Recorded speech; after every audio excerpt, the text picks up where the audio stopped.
اور میری کانوں میں پھر آواز آئی طلع البدر علینا من ثنیات الوداع، کہ اس نبی آخر الزمان کے آنے کا وقت ہو گیا۔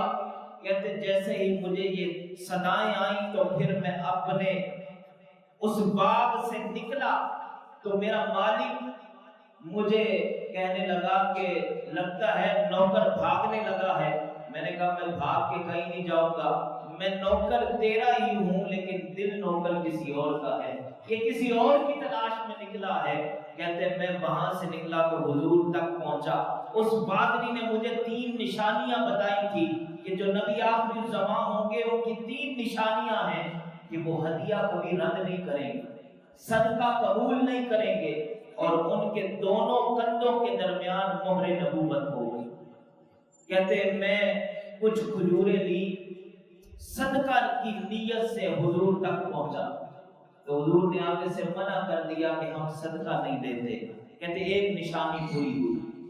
پھر میں کچھ دن گزرے تو دوبارہ ہدیے کی نیت سے کھجوریں لے کر پہنچا تو کہتے حضور نے قبول فرما لی، لیکن میں بھی چاہتا تھا کہ 3 نشانیاں پوری ہوں تو پھر ہی میں مانوں گا۔ کہتے ایک دن حضور باغ میں آئے، ہوا چل رہی تھی، میرا دل یہ چاہتا تھا کہ حضور کے کندھے سے چادر تھوڑی سی ہٹ جائے اور وہ مہر نبوت میں دیکھ لوں۔ کہتے ابھی میرے دل میں ارادہ تھا، حضور میرے ارادہ قلب سے واقف ہوئے تو آپ نے اپنی چادر اتاری، فَأَلْقَى إِلَيَّ رِدَاءَهُ، کہتے ہیں کہ حضور نے اپنی چادر اتار کر میری طرف پھینکی اور فرمایا انظر إِلَى مَا أُمِرْتَ بِهِ، فرمایا اے سلیمان آ کے دیکھ لے وہ نشانی بھی جو پادری نے تجھے بتائی۔ کہتے میں نے دیکھا کہ حضور کے کندھوں کے درمیان مہر نبوت۔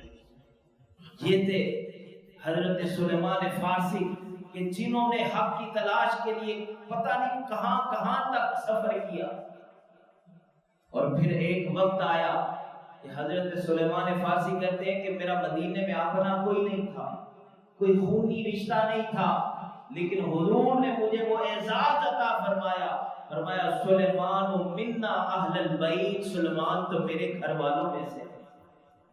اور پھر یہی حضرت سلیمان پر ایک وقت ایسا آیا کہ آپ کو ایک علاقے کا گورنر بنا دیا گیا۔ اب گورنر صاحب کو کوئی پروٹوکول نہیں ہے، کوئی زرد برق لباس نہیں پہنا ہوا، کوئی عالی شان جاہ و جلال نہیں ہے۔ کرتے کیا ہیں گورنر صاحب کہ ایک سٹاپ میں کھڑے ہوتے ہیں کہ جہاں آپ کی سواریاں رکتی ہیں، ان میں سے دیکھتے ہیں جو کمزور ہو، جو لاغر ہو، جو نحیف ہو، اس کا سامان اٹھا کے اس کے گھر تک پہنچا دیتے ہیں۔ آج کا جو ہمارا ایم پی اے نہیں مان، ہمارا کونسلر نہیں مان، لیکن یہ وقت کا گورنر ہے۔ ڈیوٹی کیا کر رہے ہیں؟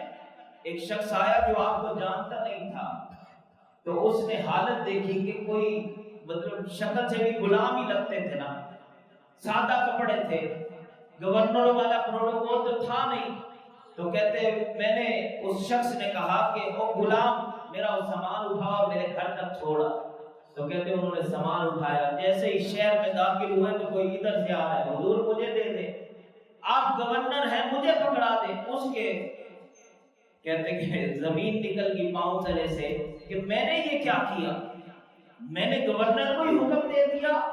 تو آپ نے فرمایا پریشان نہ ہو، تو نے جو کہا نا کہ غلام، میں واقعی غلام ہوں، پہلے میں غیروں کا غلام تھا، اب میں محمد عربی کا غلام ہوں، اس لیے پریشان نہ ہو، یہ میرا کام ہے۔ میرے بھائیو دوستو، اللہ نے ہم پر کتنا فضل کیا، دیکھنا انسان ہونا ہی کافی تھا۔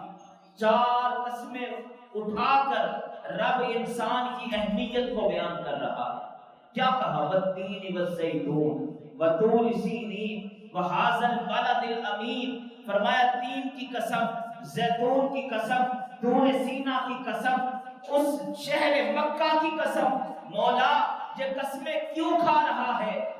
اور تو تین کی قسم کھائے بغیر بھی، زیتون کی قسم کھائے بغیر بھی تو بات کر سکتا ہے، تو اتنی عالی شان مقام و مرتبے والا ہے، بغیر قسمیں کھائے بھی تو کام چل سکتا ہے، لیکن اللہ فرماتا ہے کہ میرے بندو میں ان مخلوق کی ہر چیز تک یہ پیغام پہنچانا چاہتا ہوں کہ جس کو میں نے اپنا نائب بنایا ہے، جس کو میں نے اپنا قاصد کہا ہے، وہ کوئی معمولی چیز نہیں ہے۔ فرمایا اس لیے قسمیں کھاتا ہوں لَقَدْ خَلَقْنَا الْإِنسَانَ فِي أَحْسَنِ تَقْوِيمٍ، اے انسان میں نے تمہیں تمام مخلوقات میں سے سب سے احسن پیدا فرمایا۔ مولا تو شہر مکہ کی قسمیں کیوں کھاتا ہے؟ کیا وہاں پر تیرا گھر ہے اس لیے؟ کہا نہیں، میں اس لیے قسمیں نہیں کھاتا کہ وہاں پر بیت اللہ ہے، میں اس لیے قسمیں نہیں کھاتا کہ وہاں پر زمزم ہے، میں اس لیے قسمیں نہیں کھاتا کہ وہاں پر مقام ملتزم ہے، میں اس لیے قسمیں نہیں کھاتا کہ وہاں پر مقام ابراہیم ہے۔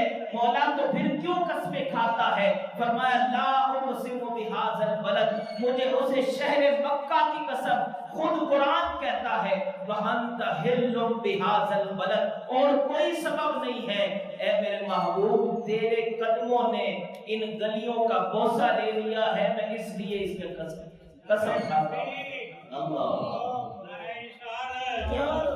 میں اس لیے قسمیں کھاتا ہوں اور کوئی وجہ نہیں ہے۔ میرے آقا خود اپنی شان کو بیان کرتے ہیں۔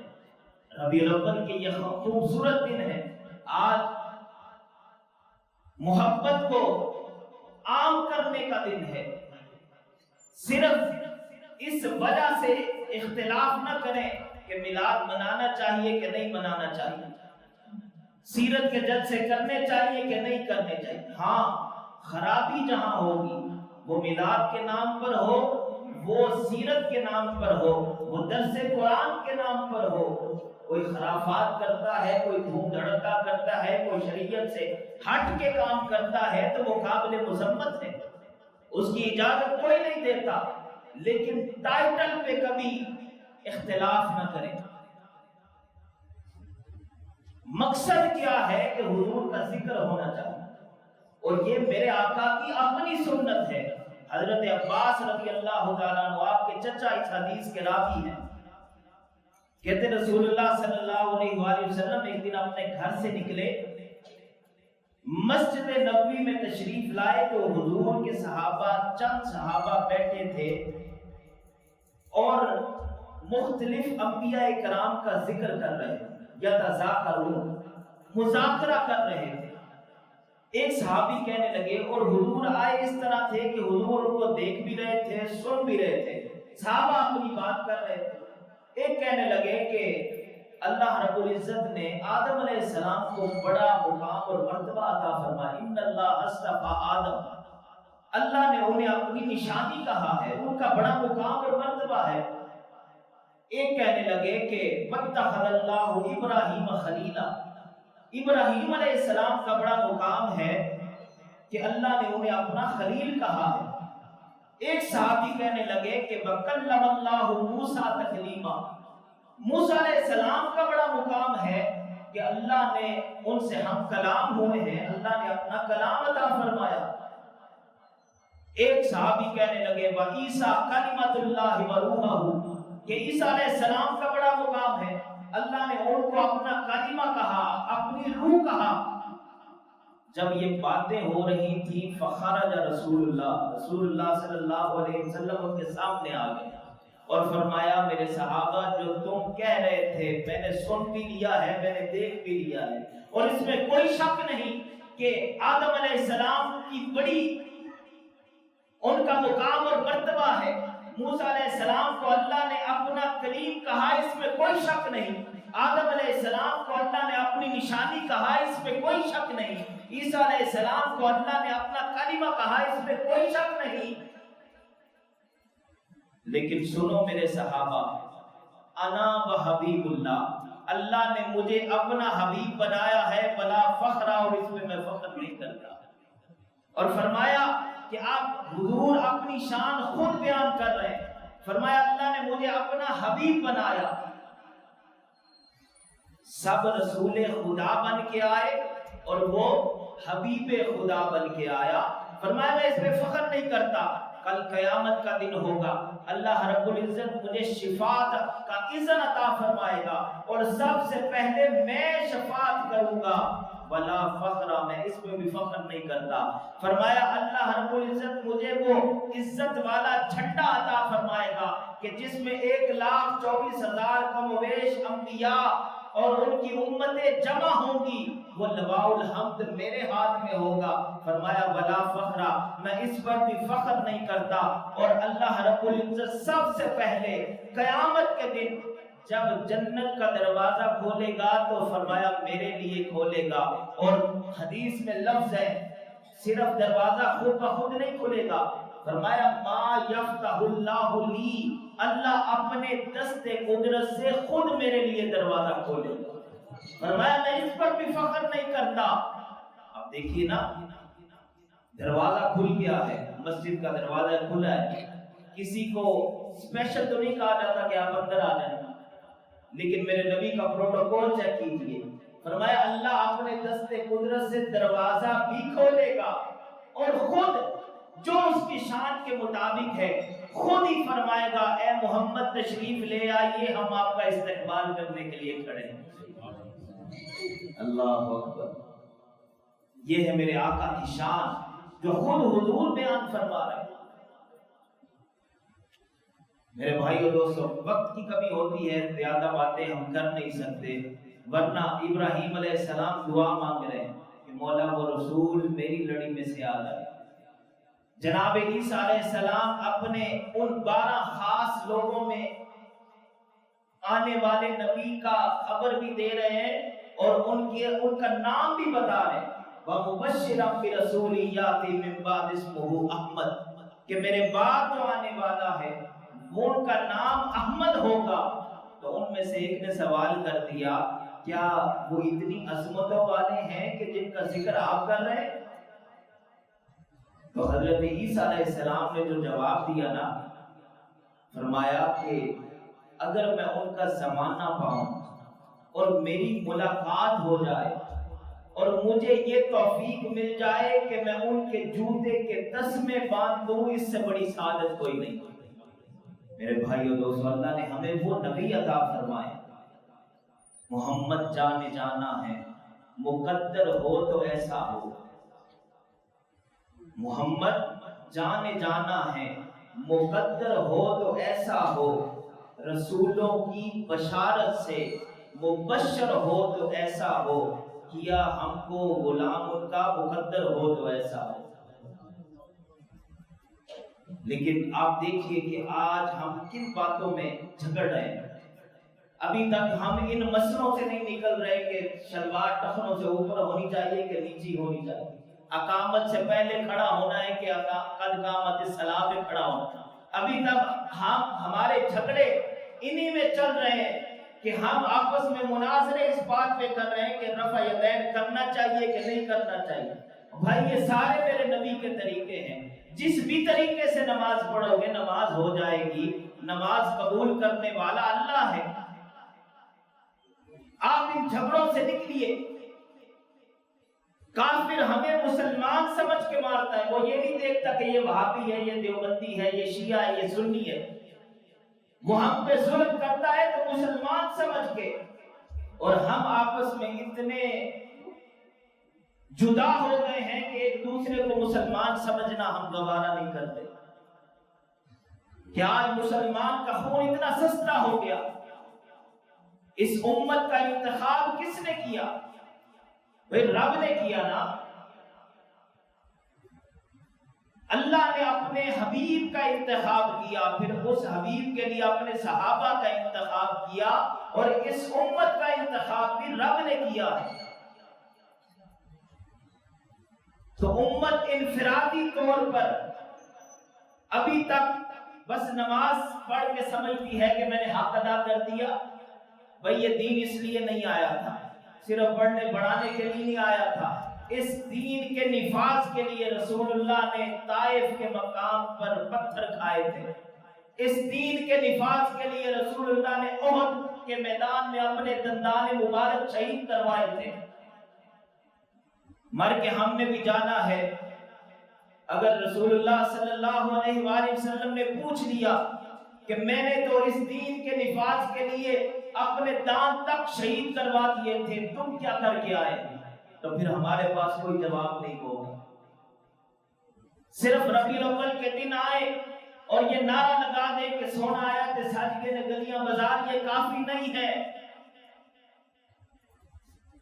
قرآن کہتا ہے وَمَن لَّمْ يَحْكُم بِمَا أَنزَلَ اللَّهُ فَأُولَٰئِكَ هُمُ الْكَافِرُونَ وَمَن لَّمْ يَحْكُم بِمَا أَنزَلَ اللَّهُ فَأُولَٰئِكَ هُمُ الظَّالِمُونَ وَمَن لَّمْ يَحْكُم بِمَا أَنزَلَ اللَّهُ فَأُولَٰئِكَ هُمُ الْفَاسِقُونَ۔ فرمایا جو قرآن جو رب کی بھیجی ہوئی ہدایت کے مطابق فیصلے نہیں کرتے وہی تو انکار کرنے والے ہیں، وہی تو فاسق ہیں، وہی تو ظالم ہیں۔ رسول اللہ نے بدر سے لے کے احد تک اور احد سے خیبر اور خندق تک جنگوں میں خود اس دین کے نفاذ کے لیے شریک ہوئے۔ آج ہم یہ جملہ کہہ کر کہ اس دین پر عمل کرنا بڑا مشکل ہے، کیا ہماری جان چھوٹ جائے گی؟ نہیں میرے بھائیو دوستو، یہ جملہ اتنا خطرناک ہے کہ یہ دین رب نے ہمارے لیے پسند کیا، یہ دین جو حضور لے کر آئے وہ ایسا دین ہے کہ اس پر ہم عمل ہی نہیں کر سکتے۔ یہ دین رب نے پسند کیا، رسول اللہ نے پسند کیا، اس لیے جب یہ قربانیاں دے دی، حضور نے اپنے پیٹ پر پتھر باندھے، روتی آنکھوں کے ساتھ بیت اللہ کو مخاطب ہو کر فرمایا اے کعبہ میں تجھے چھوڑنا نہیں چاہتا، لیکن یہاں کے لوگ مجھے مجبور کرتے ہیں کہ میں ہجرت کرنا چاہتا ہوں۔ میرے آقا نے ہجرت کی، یہ آسان کام نہیں تھا اس دین کے نفاذ کے لیے۔ جب یہ قربانیاں دے دی تو پھر قرآن نے کہا وَقُلْ جَاءَ الْحَقُّ وَزَهَقَ الْبَاطِلُ کہ اب حق آ گیا اور باطل پٹ گیا، اور باطل پٹنے کے لیے آج بھی کہ آج ہر بندہ اس بات پہ تو فخر کرتا ہے کہ یہ کاروبار میرے باپ دادا نے مجھے دیا، اس بات پہ تو فخر کرتا ہے کہ یہ تجارت میرے باپ دادا کا پیشہ تھا۔ بھائی وہ کام جو رسول اللہ چھوڑ کر گئے ہیں اس کو اپنانے کی کسی کی ذمہ داری نہیں۔ وہ کام جو نبیوں کا تھا، جو امام الانبیاء کا تھا، اور جن کی آنے کا مقصد صرف یہ تھا والذی ارسل رسولہ بالہدی ودین الحق لیظہرہ علی الدین کلہ، کہ ہم آپ کو رسول بنا کے اسی لیے بھیج رہے ہیں، ہدایت دے کر اسی لیے بھیج رہے ہیں کہ دنیا کے تمام نظاموں پر نظام مصطفیٰ کو غالب کرنا۔ تو آج ہم نے یہ دیکھنا ہے کہ کیا ہم اپنی ذمہ داریاں پوری کر رہے ہیں؟ دیکھیں نا 5 سال کے بعد الیکشن آتے، 5 سال ہمیں انہی کو گالیاں دیتے ہیں، پھر انہی کو کندھوں پر اٹھا کر ہم ایک بریانی کی پلیٹ پر اور ایک گلی پکی کروانے پر ہم ووٹ اپنا دے دیتے ہیں، پھر انہی چوروں کو، انہی جناب بے ایمانوں کو ہم جو گالیاں بھی دیتے ہیں، برا بھلا بھی کہتے ہیں۔ وہ ابراہیم علیہ السلام کی جب آگ چل رہی تھی تو بلبل کے منہ میں ایک قطرہ تھا پانی کا، آج کہتے ہیں جی ہمارا ووٹ ضائع ہو جائے گا اگر اچھے بندے کو ووٹ دیں گے، اس نے جیتنا تو ہے نہیں۔ بھئی تم اپنا کردار تو ادا کرو نا، ووٹ دینا اچھے بندے کو دینا، آپ نے اپنا کام کر دیا، اتنا ہی کام تھا۔ وہ بلبل کے پانی کے قطرے سے آگ بجھنی نہیں تھی، لیکن قیامت کا دن ہوگا، 2 لائنیں بنے گی، ایک طرف آگ لگانے والے ہوں گے، ایک طرف آگ بجھانے والے ہوں گے۔ بھئی آپ ان میں آ جائے نا کہ جو آگ بجھانے والے، جو معاشرے میں اصلاح چاہتے تھے۔ آج ہم نعرہ لگاتے ہیں لیکن عمل کوئی نہیں۔ میرے بھائی دوست، باتیں کرنے کی بہت ہیں لیکن عمل نہیں ہے تو کچھ نہیں۔